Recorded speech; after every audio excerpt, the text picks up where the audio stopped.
लेकर उपस्थित होते हैं और आज भी यह लाइव कार्यक्रम शुरू हो चुका है। आज का जो विषय है, एक डाल दो पक्षी बैठे, एक सुखी एक दुखी।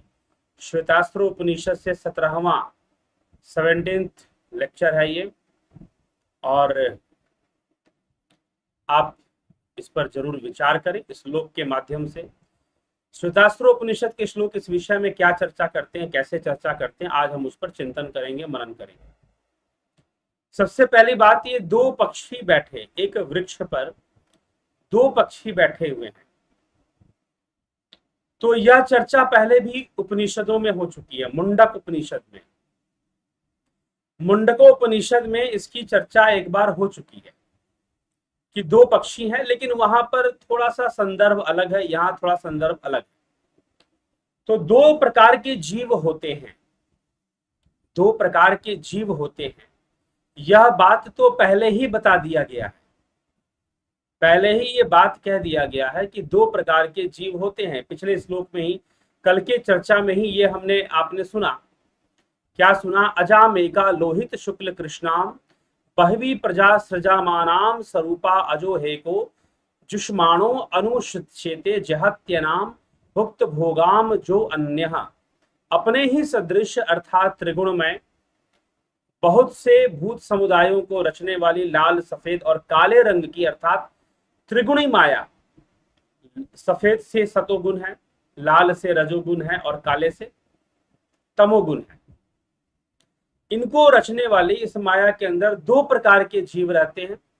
एक जो है भोगों को भोगने में आसक्त रहते हैं, और दूसरे ये समझ गए होते हैं कि भैया ये भोगों को भोग भोग कर कुछ मिलने वाला नहीं है, शांति नहीं मिलने वाली, संतोष नहीं प्राप्त होने वाला। अगर वो प्राप्त होगा तो ध्यान योग से होगा, वो आत्मज्ञान से होगा। तो ये बात वहां पर समझाई गई है। तो दो प्रकार के इस प्रकार के लोग होते हैं। अब दो पक्षी की बात की जा रही है कि संसार में, संसार वृक्ष पर दो पक्षी हैं। अब एक पक्षी जो है सुखी है और दूसरा पक्षी दुखी है। तो अब सुखी कौन है, दुखी कौन है, और सुखी होने के लिए दुखी पक्षी को क्या करना पड़ेगा?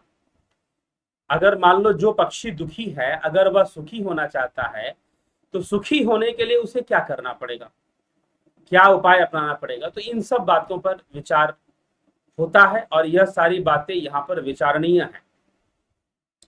ठीक, तो एक डाल पर दो पक्षी, एक सुखी एक दुखी, दोनों की कहानी यह है। तो एक सुखी और एक दुखी क्यों है, इसकी चर्चा उपनिषद करते हैं। कैसे करते हैं, आइए उसको देखते हैं। तो कहा जा रहा है, तो चलिए पहले तो यहां पर पिछले श्लोक तो हम कल भी देख चुके थे, जो आज हमने चर्चा की। छठे श्लोक में, चौथा अध्याय श्वेतास्त्र उपनिषद, क्या कहते हैं? द्वासुपर्णा सयुजा सखाया समानम वृक्षम परिशस्व जाते तयोरन्यः पिपलम स्वादवत्या नश्नन्यो अभिचाकशीति। अर्थात सदा साथ रहने वाले, परस्पर सख्य भाव रखने वाले दो पक्षी एक ही वृक्ष का आश्रय लेकर रहते हैं। उन दोनों में से एक तो उस वृक्ष को, फलों को स्वाद ले लेकर खाता है, वृक्ष के फलों को स्वाद ले लेकर खाता है, और जो दूसरा है उनका उपभोग ना करता हुआ केवल देखता है, केवल देखता है। तो अब ये दो पक्षी हैं, एक जो है वो स्वाद लेकर खाता है वृक्ष के फलों को, और जो दूसरा है वह कुछ खाता पीता नहीं है। अब दो पक्षी डाल पर हैं, एक का काम है कि वृक्ष के फलों को चुन चुन कर खाना, फल ना मिले तो परेशान होना, रोना, दुखी होना, फल मिले तो थोड़ा प्रसन्न हो जाना, सुखी हो जाना।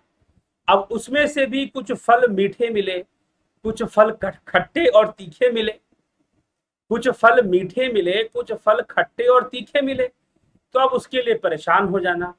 अब कोई फल वो लेना चाहता था लेकिन अब वो नीचे गिर गया, तो वो भी उसके हाथ से छूट गया, ये भी दुख का कारण बन गया। लेकिन एक दूसरा पक्षी भी साथ में उसके रहता है।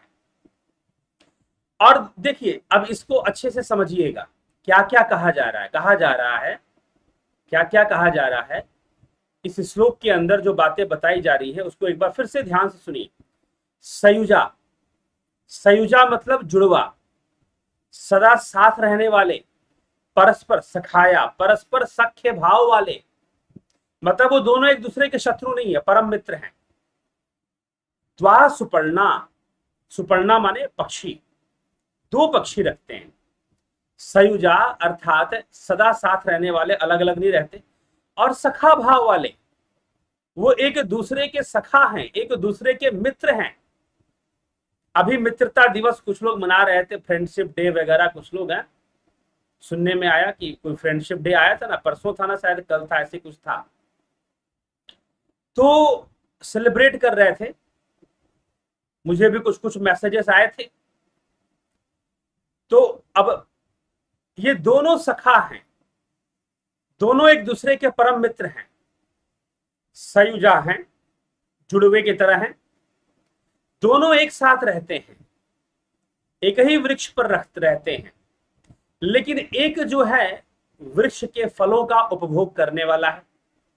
खट्टा, मीठा, तीखा, तीन प्रकार के स्वाद होते हैं ना, तीन गुणों से तीन प्रकार के स्वाद भी विकसित होते हैं। तो खट्टा, मीठा, तीखा, ये सारी चीजें उनको मिलती है, फल मिलते हैं और फलों को खाते हैं, रहते हैं। लेकिन एक जो है, जो दूसरा पक्षी है, वो कुछ नहीं खाता, वो बस देखता है, वो बस दृष्टा भाव से देखता रहता है, कुछ करता नहीं, और मस्त रहता है, अपना शांत रहता है, कोई ज्यादा लेना देना नहीं। ठीक है, तो यह विषय यहां पर स्पष्ट किया जा रहा है। तो एक पक्षी है जो फलों को, वृक्ष के फलों को खा रहा है, पी रहा है, कभी मिल गए कभी नहीं मिले, सीजन आया तो फल बहुत हो गए, फिर सीजन चला गया फल नहीं हुए, उसके साथ ये भी समस्या है। या फिर मान लो कि कोई ऐसा वृक्ष है जो हर सीजन में ही फल दे रहा हो,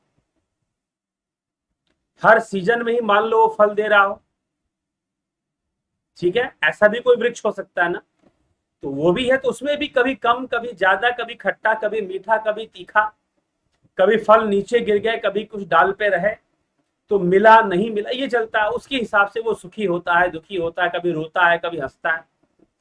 लेकिन जो दूसरा पक्षी है वो दृष्टा भाव से देखता रहता है, वह दृष्टा भाव से देखता रहता है, वो कुछ नहीं करता, दृष्टा भाव से मात्र देखता रहता है, और वो सुखी रहता है, आनंद में रहता है, वो कभी दुखी नहीं होता। तो यह क्या है भैया, एक जीव और दूसरा आत्मा, एक जीव और दूसरा आत्मा। तो सबसे नंबर 1 बात कि दोनों जुड़वे हैं, सयुजा, एक साथ रहते हैं, सदा साथ रहने वाले हैं, दोनों एक दूसरे के बिना नहीं रह सकते। एक है जीव और दूसरा आत्मा है, दोनों एक दूसरे के बिना नहीं रह सकते, दोनों सखा हैं, सखत्व भाव वाले हैं, दोनों मित्र हैं दोनों, क्योंकि दोनों एक दूसरे के बिना रह भी नहीं सकते। लेकिन उनमें से एक है जो जिसकी प्रवृत्ति दुखी होना है, और उनमें से एक है जिसकी प्रवृत्ति आनंदमय रहना है दोनों सखा, जुड़वे की तरह है। तो यह क्या है, यह संसार रूपी वृक्ष, यह शरीर रूपी वृक्ष है। इस शरीर रूपी वृक्ष में, हमारे ही शरीर में दो पक्षी हैं, एक जीव और एक आत्मा। ये जो शरीर रूपी वृक्ष है, इसी में दो पक्षी हैं भाई, इसी के डाल पर दो पक्षी बैठे हुए हैं, एक जीव और एक आत्मा। ठीक है, अब दोनों सखा हैं, दोनों एक दूसरे के बिना एक क्षण के लिए भी रह नहीं सकते। ठीक, इस गहरे रहस्य को समझना है। आत्मा की गति माया में है, ब्रह्म की गति माया, क्योंकि सर्वगत है। लेकिन जो माया का विषय है वह इंद्रियों का विषय है, माया की सीमा है, क्योंकि वो इंद्रियों की सीमा से बाधित है। जहां इंद्रियां निरोध हो जाएगा वहां माया खत्म हो जाएगी। इंद्रियों का निरोध हो जाने पर, अगर योगियों ने इंद्रियों का निरोध कर लिया तो माया खत्म उनके लिए, क्योंकि वो इंद्रियों के बंधन में अब नहीं है। ठीक। तो जो अब क्योंकि आत्मा की ही गति प्रकृति में होने के कारण, आत्मा की गति त्रिगुणी माया में होने के कारण, तीन गुणों में होने के कारण, बुद्धि के विकास होने के कारण, और बुद्धि का इंद्रियों के द्वारा अविद्या को ग्रहण करने के कारण जीवत्व आ जाता है। लेकिन जो कुछ भी हो रहा है वह आत्मा से ही हो रहा है। इसीलिए दो पक्षी बन गए। तो आत्मा में जीव की गति होते हुए भी आत्मा शुद्ध रूप में हमारे अंदर विद्यमान है। कहने का मतलब ये, आत्मा जीवगत होने पर भी, आत्मा क्या है, जीवगत है, उसकी गति जीव में है, परंतु फिर भी वह अपने शुद्ध रूप में भी विद्यमान है। तो जो अब एक ही पक्षी है, दोनों जुड़वे हैं, एक जैसी शकल है, दोनों की रंग वंग सब एक जैसा है, दोनों में कोई डिफरेंस नहीं है, दोनों में कोई अंतर नहीं है, दोनों पक्षी एक जैसे, देखने में बिल्कुल एक जैसे। लेकिन एक जो है सुखी हो रहा है, दुखी हो रहा है, उसको कभी लाल फल मिल गया, कभी पीला मिल गया, कभी खट्टा मिल गया, कभी तीखा मिल गया। अब तीखा मिल जाता है बेचारा परेशान हो जाता है, मीठा मिल जाता है तो अच्छा लगता है, फिर मीठा खाते खाते बोर हो जाता है तो उसका मन करता है थोड़ा खट्टा खा ले, फिर खट्टा खा के बोर हुआ थोड़ा तीखा खा ले, फिर मीठा खा ले, ये चलता रहता है उसका। हमारा मन करता है ना कि भाई आज ये खाने का मन कर रहा है, एकदम मिर्च मसाला वाला चीज खाने का मन कर रहा है, एकदम जो है अच्छी चीज एकदम। और फिर वो जैसी खा लेंगे, मन करेगा थोड़ा गुलाब जामुन खा ले, थोड़े रसगुल्ले खा ले, मीठा भी होना चाहिए अब तो अब उसकी यही समस्या है, कभी मीठे फल खाता है तो फिर मीठे फल खा के बोर हो जाएगा, फिर खट्टा मांगेगा, फिर खट्टा खा के बोर होगा, फिर मीठा मांगेगा, फिर तीखा मांगेगा। यही तो हम क्या कर रहे हैं, हम लोग संसार में यही तो है, यही सब तो चले जा रहे हैं ना, यही सब तो हो रहा है, और क्या हो रहा है। तो ये समस्या है। ठीक। तो उस जीव की ये समझ, अब इसी में वो दुखी होता, मिल गया तो हंस दिया, नहीं मिला तो दुखी हो रहा है, रो रहा है। फिर अब एक दूसरा पक्षी है उसी के जैसा, उसकी मतलब कि आत्मा जीवगत होने के बाद भी हमारे साथ शुद्ध रूप में विद्यमान है। किस रूप में? शुद्ध रूप में भी विद्यमान है। अब उसी के जैसा बिल्कुल सेम एज इट इज दिखाई देने वाला दूसरा पक्षी है, वो भी डाल पे बैठा हुआ है और वो कुछ नहीं खाता, बस दृष्टा भाव से सब कुछ देखता रहता है। क्या क्या चल रहा है भाई, देख रहा है, उसकी कोई आसक्ति नहीं है, उसकी कोई नियत नहीं है, उसकी कोई भावना नहीं है, इसलिए वो भावातीत है। तो इस शरीर के, मनुष्य शरीर के अंदर ही ये दो पक्षी हैं, जीव भी है और आत्मा भी है। जीव क्या है? करता है, जीव कर्म करने वाला है। प्रकृति के त्रिगुण माया के वशीभूत जीव कर्म करता है, त्रिगुणी माया से प्रेरित होकर तरह तरह के कर्म करने में जीव लगा रहता है। ठीक। तो त्रिगुणी माया से प्रेरित होकर जीव जो है इसमें लगा रहता है, कर्म करने में लगा रहता है। लेकिन जो आत्मा है वह हमारे हृदय गुहा में रहते हुए भी कोई कर्म नहीं करता, वह कोई कर्म नहीं करता, वह दृष्टा भाव रखता है, साक्षी भाव रखता है, लेकिन कोई कर्म नहीं करता। इसीलिए कर्मों का फल वो नहीं भोगता, उसे सुख दुख नहीं भोगना पड़ता। ठीक। तो एक डाल दो पक्षी, एक सुखी एक दुखी। अब समझ में आ रहा है दुखी कौन सुखी कौन? तो इस शरीर रूपी हमारा जो व्यक्तित्व है, इसी में हमारे ही घट भीतर यह जीव भी है और आत्मा भी है। हमको दो चीजें क्यों अनुभव नहीं होती? क्योंकि वो एक ही तत्व है जो दो तरीके से काम करता है, एक तरह से दृष्टा भाव में और एक तरह से जीवत्व भाव में काम करता है। ठीक है। तो इसीलिए सयुजा कहा गया कि दो जुड़वे पक्षी हैं, एक जैसे दिखने वाले, बिल्कुल एक जैसे दिखने वाले, हमेशा एक साथ रहने वाले, कभी अलग अलग नहीं रहेंगे, क्योंकि अलग अलग रह नहीं सकते। आत्मा के सकाश से ही जीव चलता है, तो आत्मा का सकाश ही नहीं होगा तो जीव क्या कर लेगा फिर? तो इसीलिए वह दृष्टा भाव से देखता है और एक खाता है। आगे क्या कहते हैं, आगे के श्लोक में देखें, इसी तथ्य को और विस्तार करते हुए क्या कहा जा रहा है?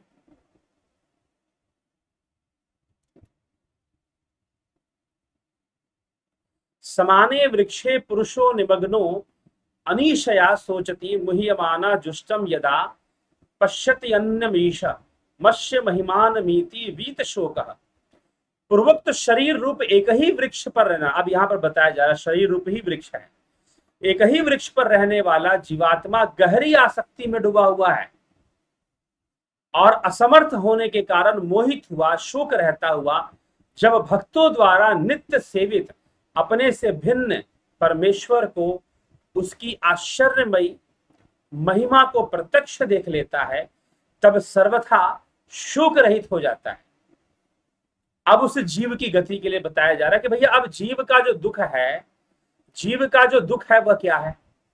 उसका दुख यही है कि वृक्ष के फल हैं, कभी मिलते हैं कभी नहीं मिलते हैं, कभी खट्टे मिलते हैं कभी तीखे मिलते हैं, कभी मीठा खाने का मन है मिलेगा तीखा, कभी तीखा खाने का मन है मिलेगा मीठा या खट्टा। ठीक, तो शोक सोचती मुह्यमान, मोहित हुआ जीव शोक करता है। अब जो अपने से भिन्न उस ईश्वर को, उस ईश को, उसकी आश्चर्यमय महिमा को प्रत्यक्ष देख लेता है, वह जीव सर्वथा शोक रहित हो जाता है।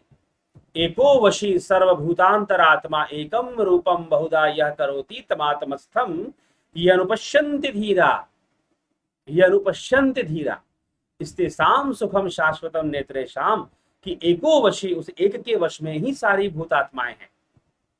एको वशी सर्वभूतांतरात्मा, उस आत्मा के वश में, यहां पर कहने का मतलब है उस आत्मा के वश में सारे भूत हैं, उस एक आत्मा के वश में सारे भूत हैं, सारे जीव हैं। ठीक, उस सब आत्मा के अंश से, उसके सकाश से ही चल रहे हैं। तो उन्हीं के लिए कहा जा रहा है कि अब इस वृक्ष पर दो पक्षी हैं, एक सुखी है एक दुखी है, एक जीव है एक आत्मा है। तो अब उस जीव को, उस आत्मा को जानने की जरूरत है, उसे इस रहस्य को समझने की जरूरत है कि भाई ये दूसरा पक्षी बिल्कुल मेरे जैसा, शक्ल भी मेरे जैसी, जैसे मैं ही हूं, दोनों अलग भी नहीं है। अब एक जो है शांत रहता है दृष्टा भाव, और दूसरा इतना दुखी क्यों रह रहा है? तो यही बात जब जीव के अंदर आनी शुरू हो जाती है, तब उसके मोक्ष का मार्ग। देखिए, मोक्ष, अभी किसी ने मुझसे कहा कि नहीं नहीं, जो भक्त होते हैं वो मोक्ष की कामना नहीं करते। अरे भैया पहले समझ तो लो, मोक्ष क्या, किस चिड़िया का नाम है? जो भक्त होते हैं वो मोक्ष की कामना नहीं करते हैं। एक आदमी जेल में है, एक आदमी कैद खाने में है, जेल में है, अब वो क्या कहता है कि नहीं नहीं, मैं तो बस जेलर साहब का नाम लेता हूं, मैं जेलर साहब का नाम जपता रहता हूं, मुझे जेल से बाहर नहीं निकलना, मुझे जेल में ठीक हूं। तो भैया बहुत बड़ी बीमारी लग गई है आपको। अगर आप ये कहते हो कि मुझे फिर गंदी आदत लग गई है कि आप संसार में ही रहना चाहते, तो ऐसा, क्योंकि मोक्ष की परिभाषाओं को बार बार बिगाड़ा गया, बार बार तर्क देकर, व्यर्थ के तर्क, क्योंकि उनको लगता था कि हम बड़े इंटेलेक्चुअल हो गए। ऐसी निराकार कहने वाले लोगों को लगता है कि हम इंटेलेक्चुअल हैं, जबकि महामूर्ख हैं वो। ठीक है, तो वैसे ही कुछ ऐसे भी मूर्ख और हैं। तो मोक्ष क्या है? मोक्ष का मतलब है बंधनों से स्वतंत्रता। कौन से बंधन? इस संसार के जो बंधन है वही मोक्ष है। तो फिर वो एक भाई साहब बोले कि मैं तो सगुण भक्ति करता हूं, और सगुण भक्ति करने वाले मोक्ष नहीं मांगते हैं। तो मैंने कहा मोक्ष का अर्थ क्या है भैया? पहले ये तो समझ लो मोक्ष क्या है। मोक्ष का अर्थ है मुक्ति, स्वतंत्रता। ये जितने भी बंधन है, पंचभूतों का बंधन है, विकारों का बंधन है, सूक्ष्म शरीर का बंधन है, संस्कारों का बंधन है, जीवत्व का बंधन है, इन सारे बंधनों को खत्म कर देना, यह मोक्ष है। तो फिर मुझसे क्या बोल रहे? अरे वो तो भगवान की भक्ति से भी हमें प्राप्त हो ही जाएगा। तो फिर क्यों बोलते हो कि मोक्ष नहीं चाहिए? फिर बोलो मत ना कि मोक्ष नहीं चाहिए, फिर बोलते क्यों हो भाई? कहना बड़ा आसान है कि मुझे तो मोक्ष नहीं चाहिए, मैं तो भगवान की भक्ति, बस भगवान प्रसन्न हो जाए। कौन से भगवान प्रसन्न हो जाएंगे जरा बता दो। ठीक है, तो एक पता नहीं, एक नशे में लोग रहते हैं। जैसे कई बार मैं देखता हूं, शायद किसी सम्मोहन में जीवन जी रहे हैं या नशे में जी रहे हैं, कोई नशा सा उनके दिमाग में छाया हुआ है जैसे। ठीक है, तो ऐसी बातें करना शुरू कर देंगे, फिर उनको सही तर्क दे दो तो बात पलट देंगे, बात पलट देंगे। तो फिर बोलो मत कि मोक्ष नहीं चाहिए। जब भक्ति करने से तुमको मोक्ष ही मिलना है तो फिर ये क्यों कहते हो कि हमें मोक्ष से लेना देना कुछ भी नहीं है, भक्ति करेंगे तो मोक्ष अपने आप हो जाए। ये मत कहो ना, फिर ऐसा कहें सारे बंधन से हम मुक्त हो जाएंगे। सारे बंधन से मुक्त होने की बात करो मत, तुम कहो कि हम तो बस भक्ति करेंगे और हमें बंधन में रहना है, ऐसा बोलो। तुम्हें ऐसे शब्दों का प्रयोग करना चाहिए, लेकिन तुम ऐसा नहीं बोलते। तुम कहते हो नहीं हम तो भक्ति करेंगे, बंधन से मुक्त हो जाएंगे और हमें मोक्ष भी नहीं चाहिए। बंधन से जब मुक्त हो ही जाओगे तो मोक्ष तो हो ही गया ना। फिर जब बंधनों से मुक्त हो जाओगे तो मोक्ष तो हो ही गया। तो ऐसे बड़ी बड़ी बातें मार देने से कुछ नहीं हो जाता, ठीक है। विवेक से बातों को समझना पड़ता है। तो मोक्ष कोई चिड़िया नहीं है कि हम पकड़ लेंगे जाकर। मोक्ष कोई प्रेसिडेंट की कुर्सी नहीं है कि जाकर हम बैठ जाएंगे, भारत का प्रेसिडेंट बन गए हम। मोक्ष सीधी सी बात है, एक आजादी की लड़ाई है। मोक्ष क्या है? आजादी है। आप कहते हो ना स्वतंत्रता, आजादी। स्वतंत्रता अलग चीज है, मोक्ष अलग चीज है। मोक्ष आजादी है, पूर्ण स्वतंत्र, जहां सारे बंधनों का निर्बाध हो गया, सारे वृत्तियों का निरोध हो गया, जहां कैवल्य हो गया, वहां मोक्ष है। जहां तुम अपने मूल स्वरूप को प्राप्त कर लिए, अपने मूल स्वरूप में ही रहने लगे, वह मोक्ष है। तो सर्वप्रथम जीव को ये लगे, जीव के अंदर क्या आना चाहिए? जीव के अंदर जो यहां पर बात कही गई कि दो पक्षी हैं, एक आत्मा और एक जीव। एक आत्मा और एक जीव, ये दो पक्षी हैं जो कि वृक्ष के ऊपर रहते हैं। तो आत्मा तो दृष्टा भाव रखता है और वह जीव दुखी होता रहता है। तो जीव को समझना पड़ेगा। क्या जीव के लिए समझने वाली बात क्या है? तो जीव को समझना यह है कि भाई कब तक इस पेड़ के पीछे पड़ा रहूंगा? कभी खट्टे, कभी मीठे, कभी तीखे ये फल आते रहते, कभी मिलते हैं कभी नहीं मिलते, मैं दुखी होता रहता हूं, मैं बार बार दुखी होता रहता हूं। अब मुझे दुखी नहीं होना है, अब मुझे इस चक्कर में रोना नहीं है। एक बार क्या हुआ कि एक आदमी बहुत दुखी था, बहुत दुखी था। तो वो ठाकुर रामकृष्ण परमहंस के पास गया, ठाकुर से बोला कि ठाकुर मैं बहुत दुखी हूं, मुझे नशे की लत भी है और फिर मैं दुखी भी बहुत हूं। तो ठाकुर ने कहा कि तुम दुखी हो, आप इसका कोई समाधान बताइए कि दुख दूर हो जाए। ठाकुर ने कहा कि एक बार क्या हुआ, एक ऊंट था। अब वह जो ऊंट था वह रेगिस्तान में रहता था। ऊंट रेगिस्तान में रहते हैं ज्यादातर। रेगिस्तान में उसे खाने के लिए कुछ हरे घास तो मिलते नहीं थे, वृक्ष मिलते नहीं थे। अब वहां पर कटीली झाड़ियां थी, कैक्टस के पौधे थे, कटीली झाड़ियां थी, कुछ कीकर था, कैक्टस था, ये सारी चीजें थी। अब वो क्या करता कि वो कैक्टस को खा लेता, वो कटीली झाड़ियों को ही भूख लगता, बेचारे को भूख तो लगेगी, पेट है तो, जीव है, पेट है, पेट बहुत बड़ा उसका। अब जब उसको भूख लगता तो वो क्या करता, फिर अब वही मिलता उसको सामने खाने के लिए, कैक्टस। अब उन्हीं को वो खाना शुरू कर देता, अब उनको वो खाने लगता। अब खाते खाते उसके जो कांटे हैं उसके जबड़ों में घुस जाते और वहां से खून निकलना शुरू हो जाता, रक्त निकलना शुरू हो जाता। अब वो फिर पहले तो खा लेता, अब खाने के बाद जो जबड़े थे वो उसको दर्द करने लगते, वहां से ब्लीडिंग होना शुरू हो जाता। अब वो बैठ के रोने लग जाता, काफी देर तक आंसू बहा बहा कर रोता, और आंसू बहाते बहाते रोते रोते समय बीत जाता। फिर उसे भूख लग जाती। जैसे ही उसे भूख लग जाती तो फिर बेचारे को रेगिस्तान में तो कुछ मिलने वाला नहीं है, घूम फिर कर क्या खाएगा, वही खाएगा, कैक्टस। फिर वही खाने गया, फिर खाया, फिर जबड़ों में कांटे चुभ गए, घाव हो गया, खून वहां से निकलने लगा, रक्त का स्राव वहां से होने लगा। फिर पेट भरा खाते खाते, फिर बैठ गया, दर्द होने लगा जबड़ों में, बेचारा बैठ के रोने लगा, फिर रोने लगा, फिर रोते रोते फिर भूख लगी, फिर खाने लगा, फिर बैठ के रोने लगा, रोते रोते फिर भूख लगी, फिर खाने लगा। यही उसका जीवन है और यही उसका दुख है। अब वो व्यक्ति पूछा कि महाराज कुछ उपाय बता, मतलब उपाय ही तो बता रहे हैं, ठाकुर ने कहा उपाय ही बता रहे हैं और क्या कर रहे हैं। तुम्हारी हालत उस ऊंट की तरह है भाई, तुम्हारी हालत तो ऊंट की तरह है। तुम घूम फिर के संसार में ही मुंह मारोगे अपने सुख के लिए, अपने आनंद के लिए। तो ये अब उस ऊंट को समझ में आना चाहिए कि मेरे दुख का कारण क्या है। मेरे दुख का कारण है कि मैं इस जगह को छोड़ के जा नहीं रहा हूं, मैं कोई और जगह नहीं ढूंढ रहा जहां पर थोड़ी हरियाली हो। मैं यहीं बैठा रहता हूं, भूख लगता है कैक्टस को खाता हूं और फिर पेट भर जाता है, फिर बैठ के रोता हूं और फिर भूख लगता है, फिर उसी को खाता हूं क्योंकि मिलता ही वही है। तो इस संसार में तुम्हें ये इंद्रियां, 5 ज्ञान इंद्रियां हैं, 5 कर्म इंद्रियां हैं। क्या क्या देख लोगे? प्रकृति के सुंदर दृश्य देख लोगे, सुंदर स्त्रियों को देख लोगे, और क्या क्या देख लोगे? मुंह से क्या क्या कर लोगे, क्या क्या खा लोगे, वही सब चीजें खाओगे। और जब भूख लगी होती है तो सादे से सादा भोजन भी तुमको अच्छा लग जाएगा, और अगर भूख नहीं लगी तो स्वादिष्ट से स्वादिष्ट भोजन में भी मजा नहीं आएगा। बोलोगे पेट भरा हुआ है जी, नहीं अच्छा लगेगा खाने में। ठीक है, तो सब कुछ तो सीमित है ना। एक सीमित दायरे में हम सुखों को भोगते हैं, सीमित दायरे में, सीमा है हमारे सुखों के भोगने की। ठीक है, क्या भोग लेंगे इन इंद्रियों से? हम क्या भोग लेंगे बताओ? एक व्यक्ति स्वादु है, स्वाद के पीछे, भोजन के पीछे भाग रहा है, मान सम्मान के पीछे भाग रहा है, कुछ पद प्राप्त कर लेना चाहता है, कोई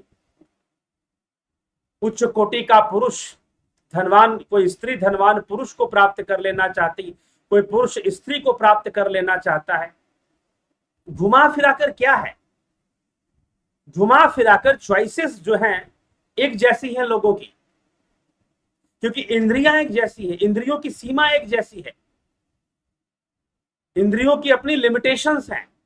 और जब तुम ये देख लेते हो घुमा फिराकर है क्या, घुमा फिराकर है क्या, जब घुमा फिराकर क्या है, जब तुम ये देख लेते हो कि भाई संसार यही है और आदमी इसी के लिए भागे जा रहा है कि उसकी अच्छी पैसा हो जाए, अच्छी नौकरी हो जाए, अच्छा बिजनेस हो जाए, अच्छी से शादी हो जाए, 1 हो जाए, 2 हो जाए, 3 हो जाए, फिर अच्छे से सारे इंद्रिय सुखों को वो भोग ले। पैसा है तो पैसे से भोग ले, नहीं तो जैसे भी भोग ले, अपने कर्म से भोग ले। तो ये सारी चीजें चलती रहती है। तो यही उसकी सीमा है, इन्हीं सीमा के बीच में वो अपना जीवन जीता है, इन्हीं सीमाओं में। और जब ये जीते जीते जब उसको लगता है कि बार बार तो यही है, पुनरपि जननम पुनरपि मरणम पुनरपि जननी जठरे शयनम इस संसारे खलु दुस्तारे कृपया पाहि पार मुरारे। ठीक है, यावत पवनो निवसति देहे तावत पृक्षति कुशलम गेहे गतवती वायु देहा पाए भार्या विभ्यति तस्मिन काय।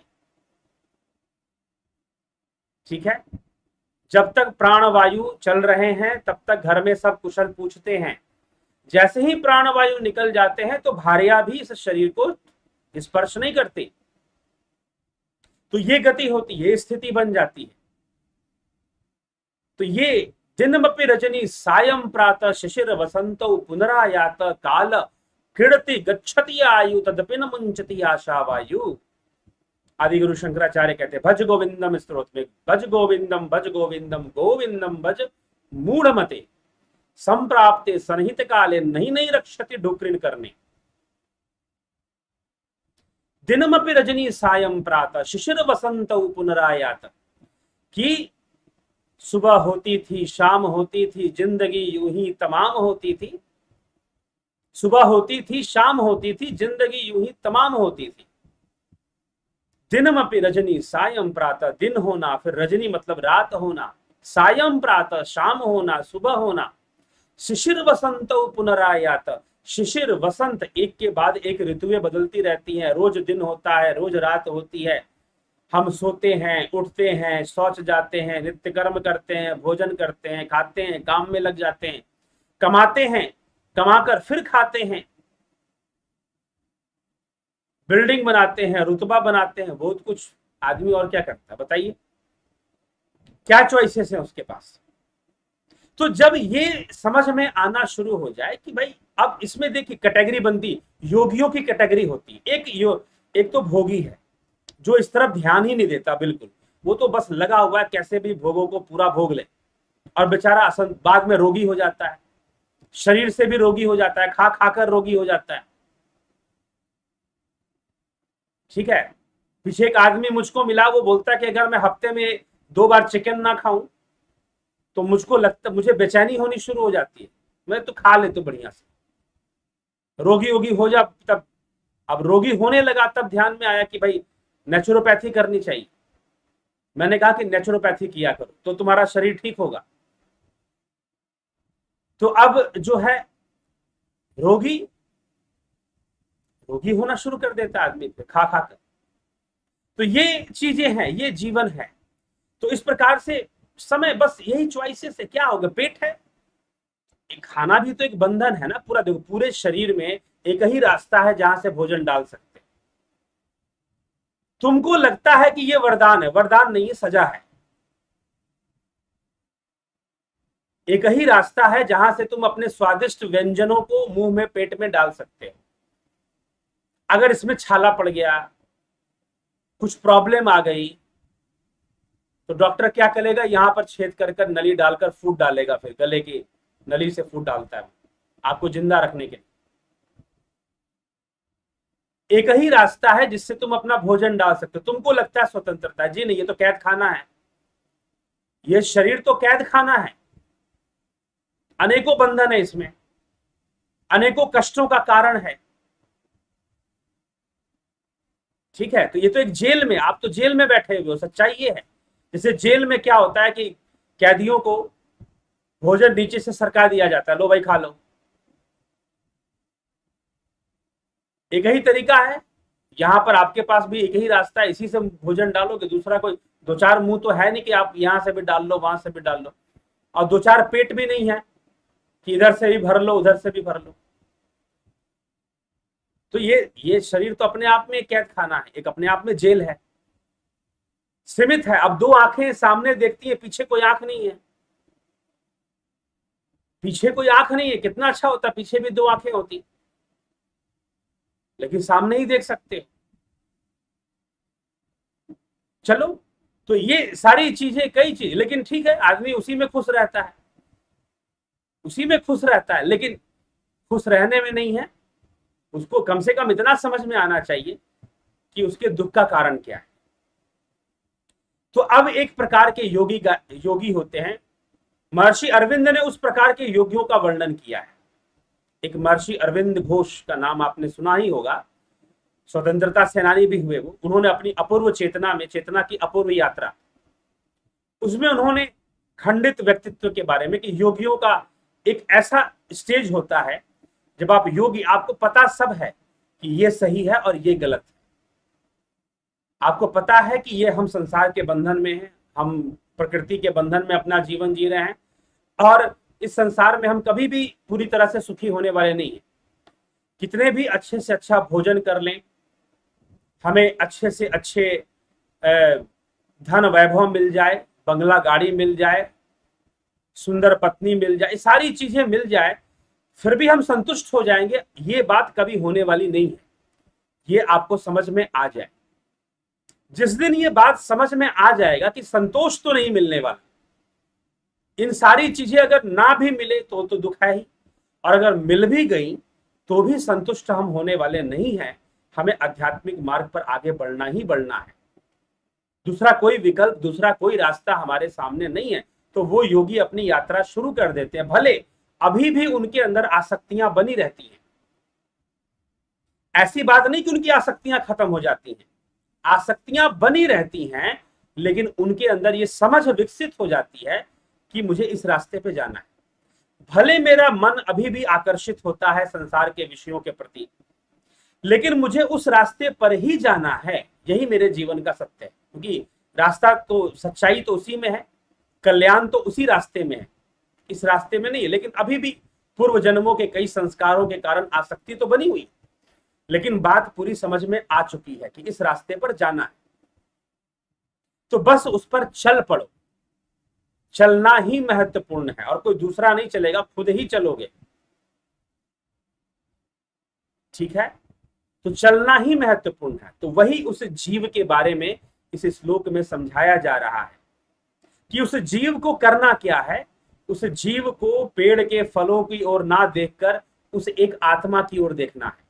वह जो दृष्टा भाव से सब कुछ देख रहा है, चुपचाप है, शांत है, आनंदमय है, आनंदमय है, उसकी ओर अपना दृष्टि डाल देना है। फिर उसे समझ में आ जाएगा कि भाई दो है ही नहीं, एक ही है, जो है एक ही है। दो का भ्रम हो रहा है लेकिन दो है नहीं। जो कहा जा रहा है कि जुड़वा पक्षी है, दो पक्षी, दो पक्षी नहीं है, एक ही पक्षी है। ये भ्रम कब दूर होगा? जब वह जीव फलों की ओर, वृक्ष की ओर देखना बंद कर देगा और उस पक्षी की ओर देखेगा कि भाई ये तो कुछ नहीं खा, ये तो कुछ खाता पीता है नहीं, सिर्फ देखता रहता है और आनंद में रहता है, और मैं परेशान रहता हूं, मैं खाता भी हूं और परेशान भी रहता हूं कि खट्टे फल मिले कि तीखे फल मिले कि कौन से फल मिले, तो मेरी तो यह गति है। तो जीव के लिए सबसे जरूरी है मुमुक्षु होना। उसे ये बात समझ में आए कि संसार के अंदर तरह तरह के जो हम चीजों के पीछे हम पड़े हुए हैं, वह अंततः दुख का ही कारण बनते हैं। संसार दुखालय है। बौद्ध दर्शन, बुद्ध के 4 आर्य सत्य, प्रथम आर्य सत्य संसार दुखालय है, संसार में दुख है। सांख्य सूत्र का भी ये सूत्र है, संसार में दुख है। तो इस तरह की बात कि तुम जितना सांसारिक भोगों के पीछे पड़ते हो, तुम्हें क्षणिक सुख मिलता जरूर है, ऐसी बात नहीं कि क्षणिक सुख नहीं मिलता। मीमांसा ने इसका खंडन किया है। मीमांसा ने कहा कि संसार दुखालय नहीं है, संसार में दुख भी है और सुख भी है। अच्छे कर्मों के वशीभूत सुख की प्राप्ति होती है, बुरे कर्मों के वशीभूत दुखों की प्राप्ति, उनका मानना, कर्म सिद्धांत को वो मानते हैं। तो कर्म सिद्धांत के आधार पर अगर हम बात करेंगे तो संसार में सुख दुख दोनों है, लेकिन जो भी है क्षणिक है। सुख भी क्षणिक है, दुख भी क्षणिक है, लेकिन अत्यधिक सुखी होने के चक्कर में आदमी सिर्फ दुखी होता है। सत्य है कि अत्यधिक ज्यादा ही सुखी होने के चक्कर में आदमी सिर्फ दुखी होता रहता है। तो इसीलिए अब पीछे भी मैंने ये बातें चर्चा कर रखी है। सुखी होने का मंत्र क्या है? सुख के पीछे भागना बंद करो और संतुलन बनाना सीखो। जीवन में संतुलित रहना सीखो। संतुलन में सुख है। अपने शरीर के प्रति संतुलन बनाओ। योग आदि कर्म किया करो, प्राणायाम करो, षट कर्म करो, नेति धोती नौली बस्ती किया करो। अपने बॉडी को डिटॉक्सिकेट किया करो। कभी कभी व्रत संकल्प लो कि आज भोजन नहीं करेंगे, कभी रसाहार करो। शरीर का शुद्धिकरण करते रहा करो, डिटॉक्सिकेट करते रहा करो बॉडी को। एक संतुलन की अवस्था में अपने आप को ले आइए, अपने मन को संतुलन की अवस्था में ले आइए। साधना कीजिए, मंत्र जाप का भी सहारा लीजिए, फोकस कीजिए। नहीं तो मन के अंदर तूफान, कभी इधर के विचार, कभी उधर के विचार, कभी डिप्रेशन, कभी फ्रस्ट्रेशन, कभी स्ट्रेस, कभी अहंकार, कभी डिमोरलाइजेशन, स्किज़ोफ्रेनिया, अनेकों तरह की समस्याएं दिमाग में आती रहेंगी। उसको हावी मत होने दो अपने ऊपर। ध्यान योग करो, चित्तवृत्ति का निरोध का अभ्यास करो, तत्वों को संतुलन रखना सीखो। योग करना है तो सबसे पहले अपने आप को संतुलित अवस्था में ले आना है। शरीर को, मन को, सबको, मन और शरीर, माइंड एंड बॉडी दोनों में एक अच्छी ट्यूनिंग बनानी है। एक अच्छा संतुलन खासकर यूथ के लिए बहुत जरूरी है। युवाओं के लिए ये बात समझना बहुत अति आवश्यक है। इसलिए भविष्य में ऐसा कुछ है प्लान कि भाई युवाओं के लिए एक वर्कशॉप किया जाएगा इस विषय पर, यूथ के लिए। तो balance, establish the balance in life. संतुलन बनाओ। पहले सुख के पीछे भागना बंद करो। जितना संतुलन बनाओगे उतना सुखी होने लगोगे। लेकिन बहुत ज्यादा सुखी होने के चक्कर में आप दुखी हो जाते हो। बहुत ज्यादा मजा लेने के चक्कर में, बहुत ज्यादा मजा मारने के चक्कर में आपको सजा मिलना शुरू हो जाता है। फिर आप चाहते हो मजा और मिलने लग जाता है सजा। मजा थोड़ा सा मिला, उसके बाद सजा ही सजा। आप चाहते हो सुखी होना और उतना ही ज्यादा दुख पहुंचना शुरू हो जाता है। फिर तो सुख के पीछे मत भागो, संतुलित करो, अपने व्यक्तित्व को संतुलित करो, अपने विचारों को संतुलित करो, अपने फिजिकल बॉडी को, माइंड को, सबको एक बैलेंस के स्टेट में ले आई, बैलेंस के स्टेट में ले आई। और बैलेंस के स्टेट में लाने के लिए पेन लेना पड़ेगा, थोड़ा सा दर्द खुद लेना पड़ेगा। तो जो स्वयं से जो दर्द लोगे, वो कम से कम जब प्रकृति जब दर्द देती है तो बड़ा भयानक तरीके से देती है फिर। तो अपने आप से थोड़ा सा संयम करोगे, अपने आप को थोड़ा दर्द दोगे तो ठीक रहेगा वो। ये भी, इसे तितिक्षा भी कहते हैं। तो इसीलिए संतुलन के विज्ञान को समझना पड़ेगा। और संतुलित, तो वास्तव में संतुलन ही तो स्थापित करना, संतुलन ही मोक्ष है, संतुलन ही मोक्ष है। 3 गुणों का संतुलन हो जाना, सतोगुण, रजोगुण, तमोगुण, इन तीनों का संतुलन हो जाना मुक्ति है, मोक्ष है। इन 3 गुणों का बिगड़ना ही बंधन है, जीवत्व है, कर्म पैदा होता है 3 गुणों के संतुलन के बिगड़ने से।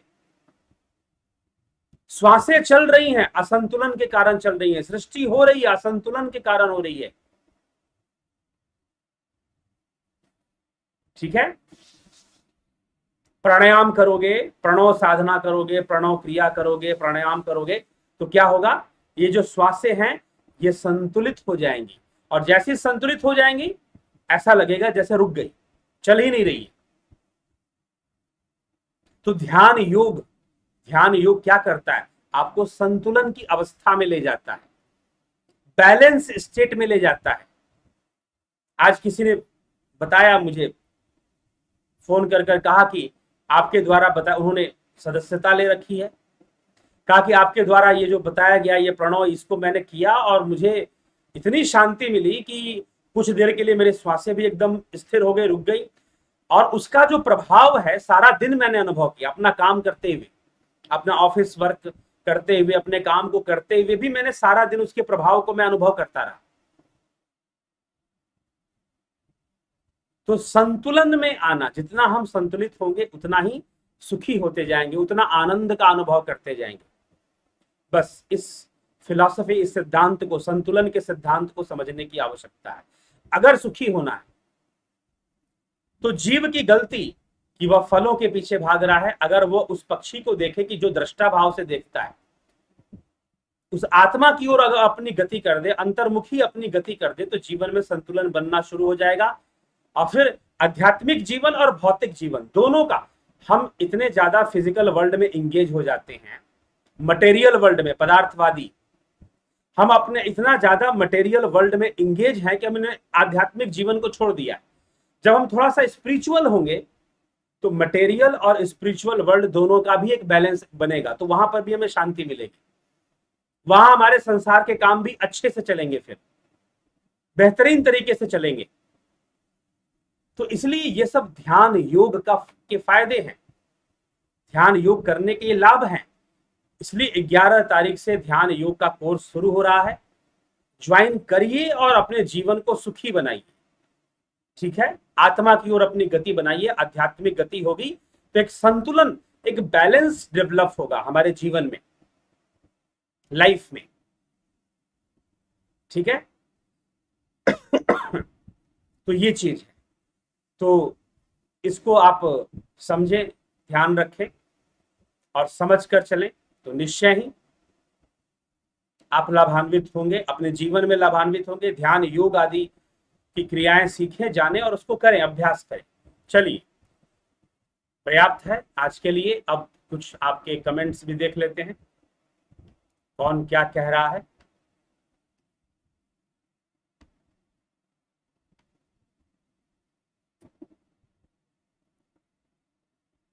जमाल खान जी, यदि इंद्रिय जगत है तो 3 प्रकार की ऋतुएं क्यों, ठंडी, गर्मी, बरसात क्यों है?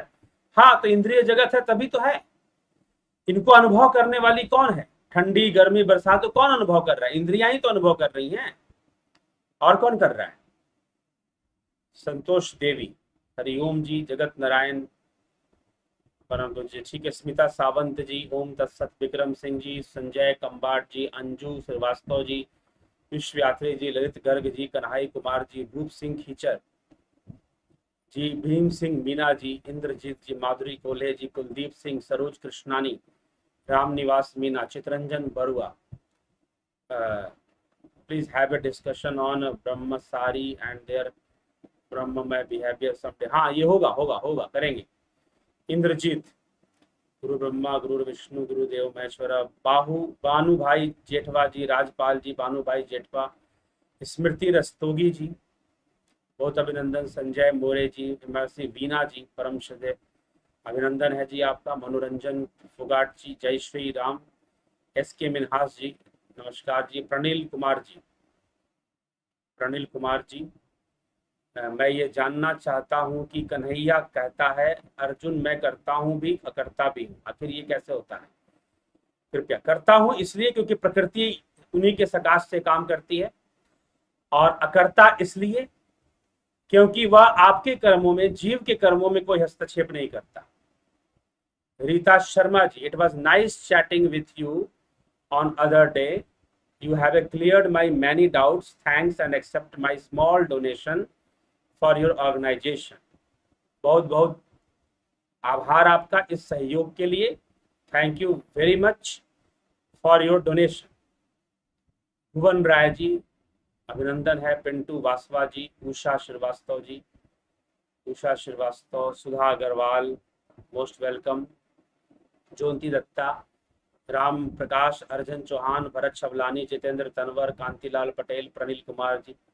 मनुष्य के शरीर में विचार कहाँ रहता है, सोच विचार कहाँ से आते हैं, काम क्रोध लोभ मोह आखिर कैसे होते हैं और कहाँ रहते हैं, सब पे चर्चा हो रखी है। वीडियो सुनिए, देखिए, ठीक है। इंद्रियों के माध्यम से ही विचार आते हैं, जो कि बुद्धि जिनको ग्रहण करती है।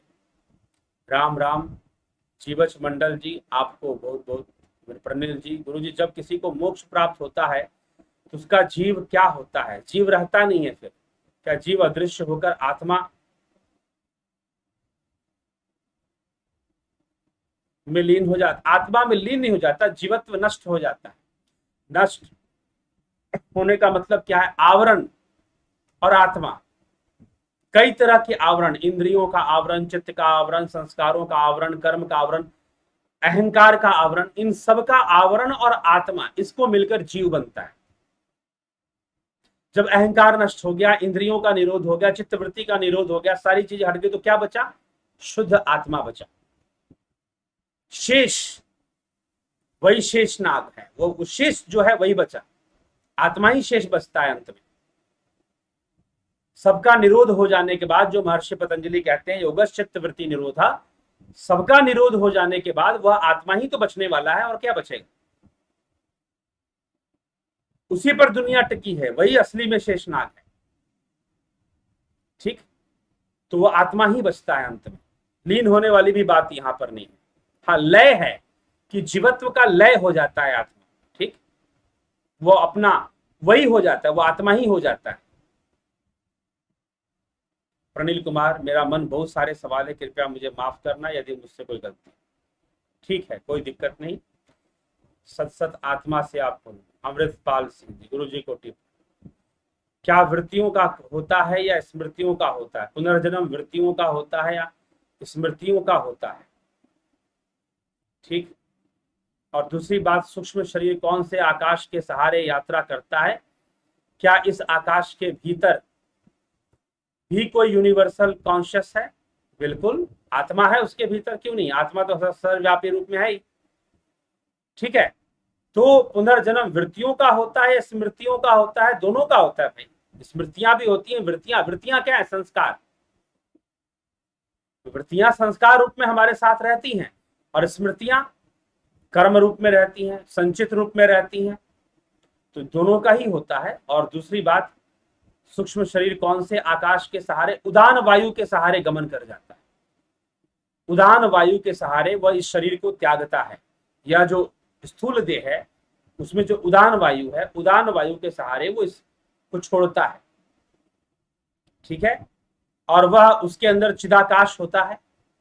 उस जीव के अंदर जिसने छोड़ा चिदाकाश, उसमें चिदाकाश के माध्यम से वो आगे बढ़ जाता है। बिल्कुल, उसमें आत्मा रूपी कॉन्शियसनेस है, यूनिवर्सल कॉन्शियसनेस वहां काम करती है।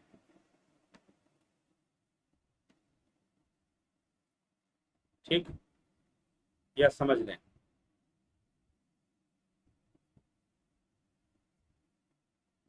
आगे क्या है? जितेंद्र तनवर, भीखू कुचाड़िया, उदय शंकर जी, राजू पाल जी, सचिन पाटिल जी, महेश मकवाना जी। प्रकृति के गुणों की ओर ध्यान देना अति आवश्यक है। रचना आर के जे, टी आर राठिया जी, रजत गुप्ता जी। ईश्वर ने यह संसार क्यों बनाया? नहीं बनाया, कुछ नहीं बनाया, ठीक है, अस्तित्व में आता है स्वतः ही, स्वभाव से। रजत गुप्ता, स्किज़ोफ्रेनिया है, कैसे दूर कर सकते हैं? ध्यान योग से करिए, ध्यान योग से दूर करिए, अच्छा रहेगा। आध्यात्मिकता को समझिए, डेली सुनिए, ये जो व्याख्यान आते हैं उपनिषदों पर, इसको सुनिए। संकल्प मिश्रा, मकेश मकवाना, गुणातीत अवस्था को प्राप्त करें। हितेश आहूजा, आचार्य जी नमस्कार। शिवत्व कैसे बंधन का कारण है? मैं जू में हूं नहीं, मैं तो व्याप्त ही हूं, ठीक। शिवत्व कैसे, कहाँ कहा गया कि शिवत्व बंधन का कारण है? कहा क्या?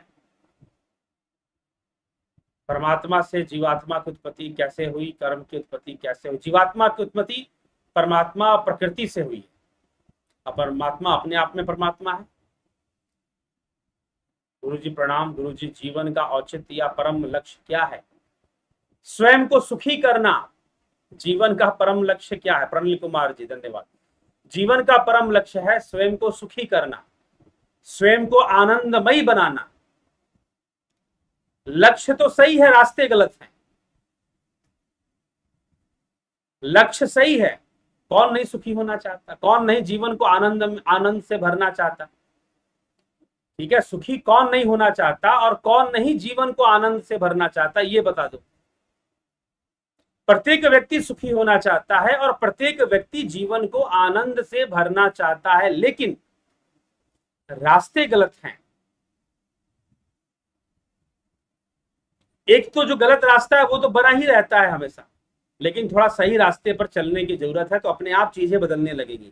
संसार वही रहेगा, भोगों को भी भोग लोगे, लेकिन भोगों को भोगने के पीछे जो दृष्टिकोण है बदल जाएगा।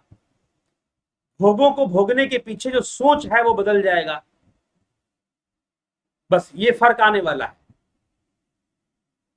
सोच बदलने की जरूरत है, डायरेक्शन चेंज करने की जरूरत है। तुम सुखी होना चाहते हो, तुम अपने जीवन को आनंद से भरना चाहते हो, गलत नहीं है। ऐसा लक्ष्य रखना गलत नहीं है, लेकिन रास्ते गलत हो जाते हैं, दिशा डायरेक्शन गलत हो जाता है। प्रवृत्ति मार्ग पर चल पड़ते हो, निवृत्ति मार्ग पर नहीं चलते, प्रेम मार्ग पर चलते हो, श्रेय मार्ग पर नहीं चलते, ये समस्या है। तो योग के मार्ग को अपनाना पड़ेगा और एक संतुलन, क्योंकि योग से संतुलन आएगा, और जब संतुलन आएगा तो आनंद आएगा, संतोष आएगा, सुख आएगा, शाश्वत आनंद, शाश्वत सुख। ठीक है, यह विषय, तो इसको समझकर चलें और इसका पूरा पूरा लाभ उठाएं। 11 तारीख से ध्यान योग का कोर्स शुरू होने वाला है, उसको ज्वाइन करें, उसका लाभ उठाएं।